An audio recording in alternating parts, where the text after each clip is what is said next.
Well, in my lifetime, I know it sounds harsh to think that you just make up your own mind and you go.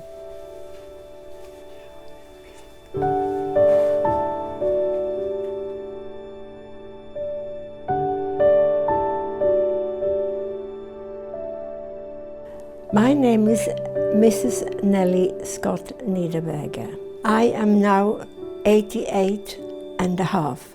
I was born in Switzerland and had college education until I was 20 years old. Then I decided to go to England to learn English. From there on, I have to tell you quite a big story. When I came to England, I was with a family looking after an elderly lady. Unfortunately, Mrs. Prince took a heart attack. Now I must tell you what happened.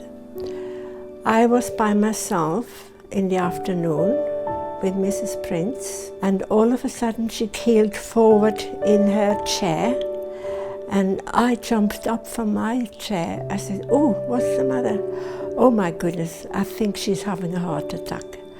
Then I thought, when I looked around, I thought, what can I do? Oh, I know, something cold.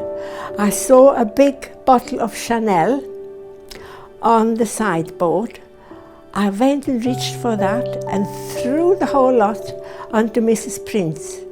And would you believe it, she took a big gulp and went, "Oh!" I says, "That's good." I says, "Fine." So we're all right. And Mrs. Prince lived another year.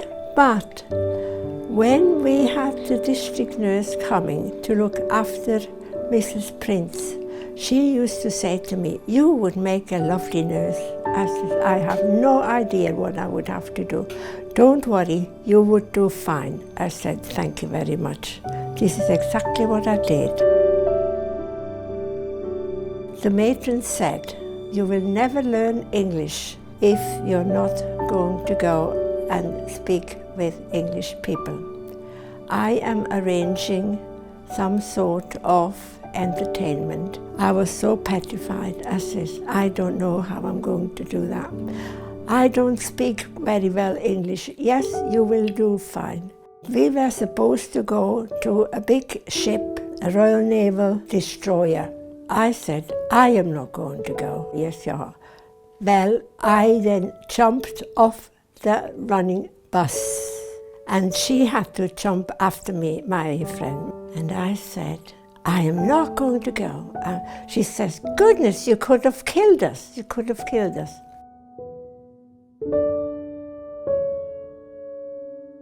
We came to the middle of the town, and there was a big cinema. There was 2 young officers of the Royal Navy standing on the step. I said, "Oh, I'm going to ask one of them." It might be one of them I'm supposed to meet up with. "Oh, you're crazy." "No, I'm going." I walked towards him. I said, "Excuse me, are you from the boat 7707? I've got an invitation." The taller one looked at me, looked down at me as if to say, "Who on earth is this woman?" He said, "Certainly not." And I said, "Thank you very much," and swiftly turned round. All of a sudden, Jean, my companion, turned round. She said, "Oh, they're following us, they're following us." I said, "What?" And the taller one shouted again, "Excuse me, please, will you talk to me?" I then turned round. I said, "Certainly not." The very same words as what he said to me the first time. By the time we had spoken a few words, he introduced himself as Andy. We so talked, and he said, "Unfortunately, I won't be able to see you tomorrow because my ship is going to go back to high sea," because he was a telegraphist, so he took up all the main calls which were coming into the ship.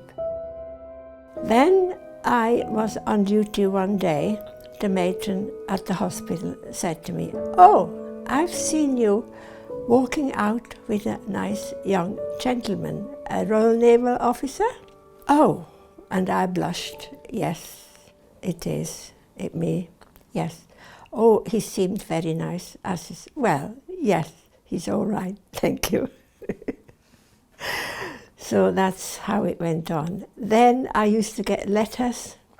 Practically every other day I got a letter from the Royal Navy. The matron got a telephone call from Switzerland from my mother saying that I had to come home immediately. My papa had a brain hemorrhage and I needed to come home straight away. When I came back, yes, my papa was in hospital. And luckily enough, he survived, and I stayed for about 6 weeks. But in the meantime, I said to my mama, "I'm going to go back to England." "Oh no, you're staying here." I said, "Oh no, I am going back again because I want to go back and do some more in my English language because I'm not good enough yet." When I came back to England, my husband, or my boyfriend, he proposed to me. I said to him, "Oh, I'm not sure. Give me 3 days and I will give you the answer." Well, in the 3 days, I hardly slept. I thought to myself, what am I going to do? Well, I like the man. He's a very nice chap and we got on well. So I said yes. Oh, he was so delighted. He came to visit my parents, and yes, they were not very pleased because they always wanted me to get married to a boy in Switzerland. But I said, no, I'm going to get married to this gentleman, so he's very nice. All right then. Of course, we got married. We got married on the 26th of February, 1954. We had a very good marriage. We really enjoyed it. In actual fact, my husband wasn't a good cook. He couldn't cook, you know, but he would always have a cup of tea or a cup of coffee ready for me. Our daughter was born, so that was very, very lovely. Unfortunately, my husband took a heart attack when he was 54. Then he had his second heart attack when he was 57.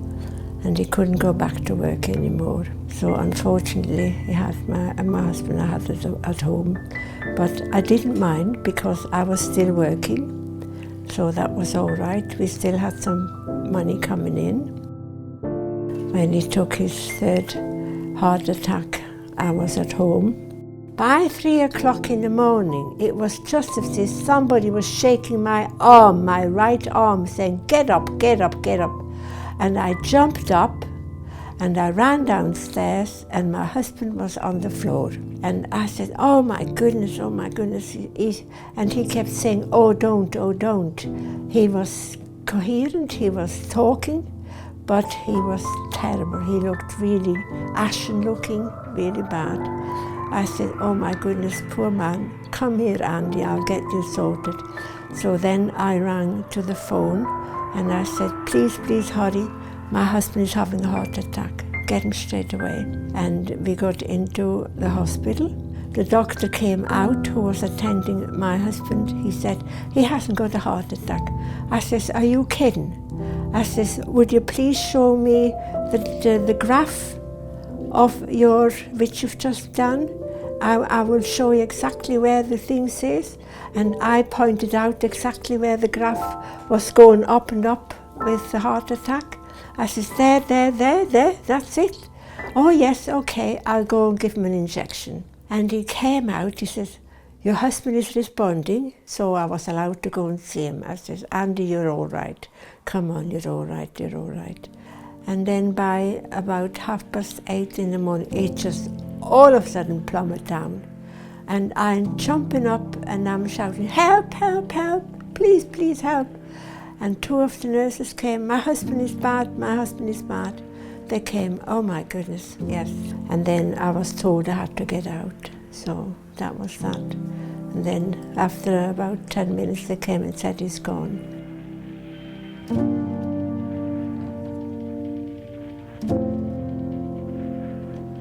I had 2 heart attacks myself afterwards.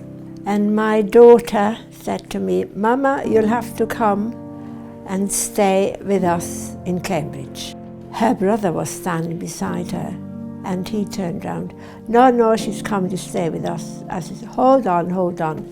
You're not going to do that. I says, I want a place of my own. I want to be by myself.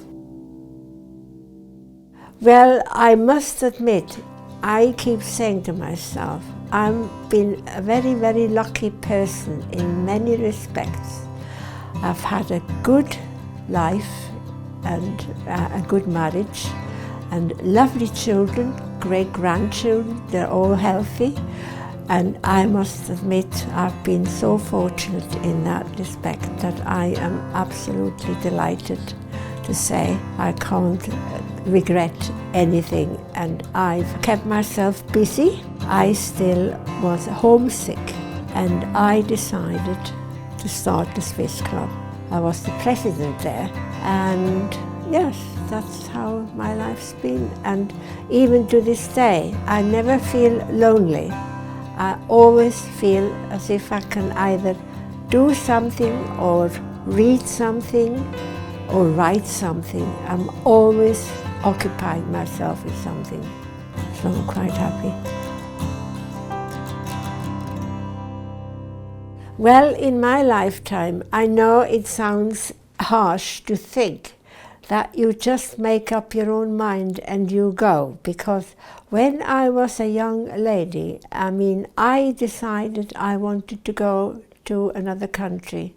I had no idea what England was like. So this is what I'm on about. Do something. If you have something in your mind, don't be distracted by small little bits and pieces. Keep focused on this very idea which you have in mind, and then work on it and keep steady at it until you get there where you want to be. Take life as it comes and don't dwell too long on the subject when something goes wrong. So I usually say, right, I'll throw it over my shoulder, I'll throw it over my left shoulder, and then it has to stay there until I need it again. So this is what I do. I've enjoyed my life. Thank you.